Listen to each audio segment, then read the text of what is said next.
साबित ने बयान किया और उनसे अनस रदी अल्लाह अन्हु ने कि मैं अबू तलहा रदी अल्लाह अन्हु के मकान में लोगों को शराब पिला रहा था।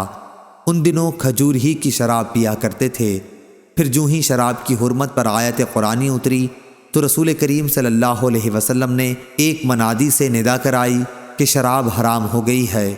उन्होंने कहा, यह सुनते ही अबू तलहा रदी अल्लाह अन्हु ने कहा कि बाहर ले जाकर इस शराब को बहा दे। चुनाचा मैंने बाहर निकलकर सारी शराब बहा दी। शराब मदीने की गलियों में बहने लगी तो बाज़ लोगों ने कहा, यूँ मालूम होता है कि बहुत से लोग इस हालत में कत्ल कर दिए गए हैं कि शराब उनके पेट में मौजूद थी।